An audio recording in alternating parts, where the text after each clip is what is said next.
Hey guys, welcome back to my channel. Today I'm going to be attempting to make a immersed plant farm.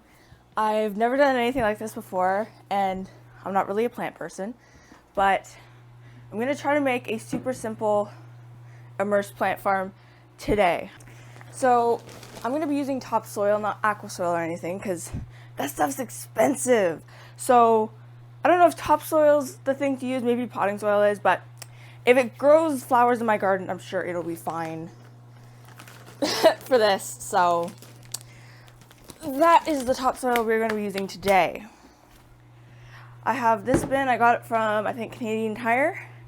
It's pretty sturdy, to be honest. It's not as flimsy as a lot of the other bins that they have. But when you're choosing a bin to do this kind of thing, you want to make sure it has a clear lid. That's like the most important thing, because that's where the light gets to it. If it has, you know, an opaque body, that's okay. But at least the lid has to be clear. Here comes the messy part, and that is trying to do this soil. You're gonna probably have to break it up, but I think once we flood this thing with water, it should be a bit better. So I'm gonna try to get a pretty thick bed of soil because we want these roots to have plenty of room, and it's a pretty tall bin as well.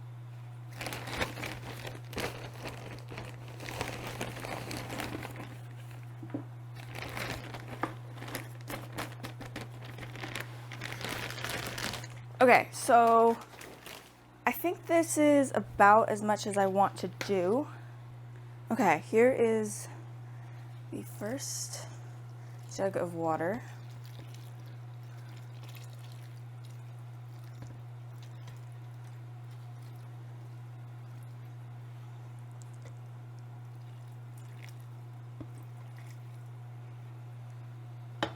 Hopefully that's gonna settle and it's gonna flood the bottom of the soil.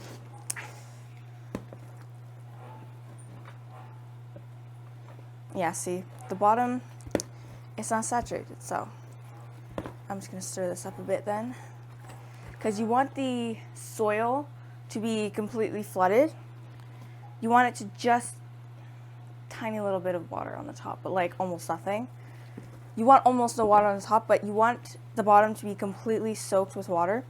Imagine the roots are in the tank, the tops are not, so we got to get a lot of water in this thing, and I think I'm definitely going to need some more water. Okay, here is some more water.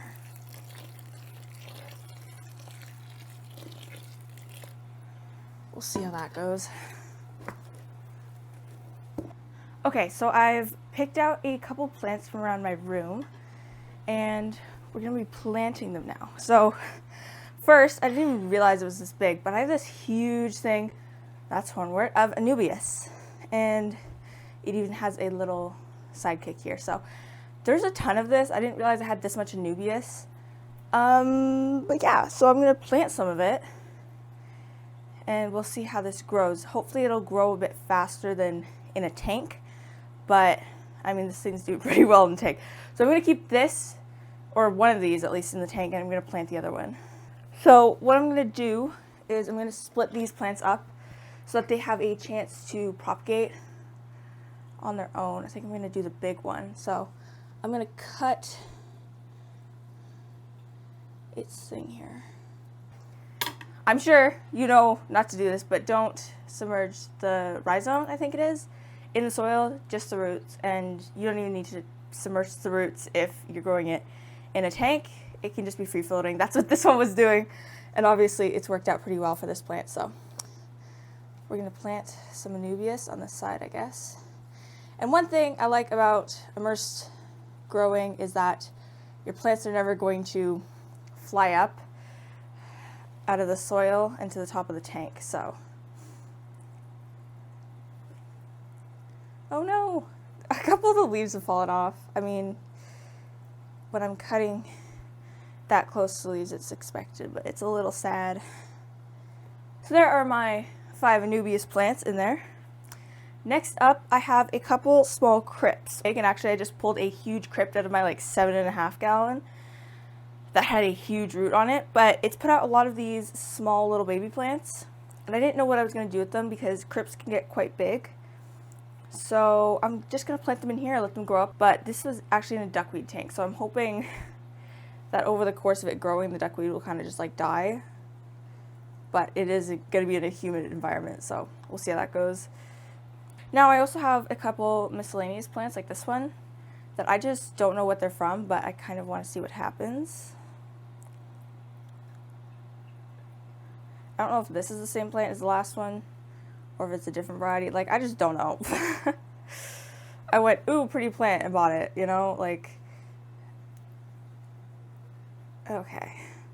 This one I'll put a bit deeper so he kind of stands up.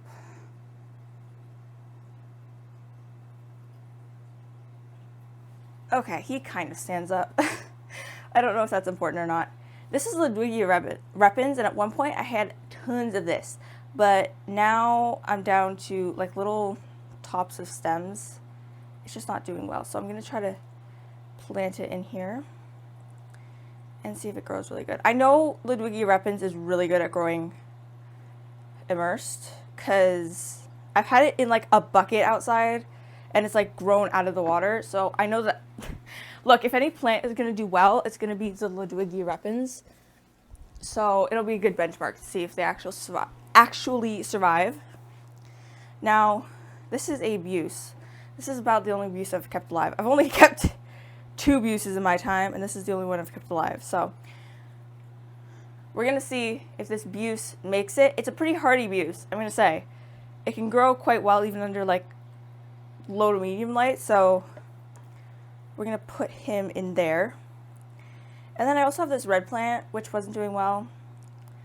I've since tried to save it, but I'm going to see if it actually grows well in here, because I feel like the CO2 from the air is going to help it grow good, right? So we'll see how that grows. I think it can also grow immersed because it was actually above the water that bit. So I'm going to try to look around and grab a couple more plants because I have a lot of space over here that I want to fill. So I'll be right back with some more plants. So I have pulled some Bacopa caroliana. It's growing really well in one of my 20-gallon tanks, but I want to see if it's going to grow well immersed as well. And besides, I have a lot of it to spare, so it's going to be good in this corner over here. I still have more room over here for a couple more plants, so I'm going to go get a couple more now. Sorry, it didn't record me putting in the last 2 plants, but I think it's a trident java fern, and the other one is another miscellaneous plant that I just don't know what it is. I know spraying down like the whole bin might be a bit overkill, but you know, it's not going to hurt to have more water, right? So now it's on to lights, and I have an aquarium light that I have an aquarium light that I think is going to be good for this. I also have a grow light that I might be able to find, so I'm going to find that real quick. So this is a light. It clips on the side here pretty nicely, and it has these 4 lights. It can circle between pink, blue, and then pink and blue. I'm pretty sure it's supposed to be red, but so it should be pretty good at growing these plants. I've just never used it on a tank because there's no white light on this thing. So I'm probably gonna try to find some other lights to put on here as well. So I wanted to quickly talk about the benefits of growing immersed plants. So one of the biggest points is that your plants don't get filled with algae. They don't have pests, they don't have parasites, nothing on them. They're completely clean, and that's how 123 grows their stuff. So it's going to be really good if you're trying to put plants in a new tank, because you know you're not going to be transferring over any like pest snails or anything like that. So that's one of the biggest advantages. Another advantage is I think they grow a bit faster, which is another big reason for me why I wanted to do this, because I need plants fast. So we're going to see how fast these plants actually grow in here. Disadvantages are, of course, they do melt back when you put them in tanks. It's pretty easy to get them from submerged to immersed, but not very easy to get them from immersed to submerged. They kind of melt back when you put them back in the water, which is not great, but it's kind of the only drawback for me doing this. So this is the finished setup. I ended up putting it in my basement. Here are all the plants. They're looking very healthy. And then I have 2 shop lights and then this grow light that has red and blue in it. So hopefully it'll be a wide enough spectrum to grow these plants really well. So thank you guys so much for watching this video. If you like this content and want to see more, subscribe, like the video, do all that kind of stuff. And I will see you in the next video.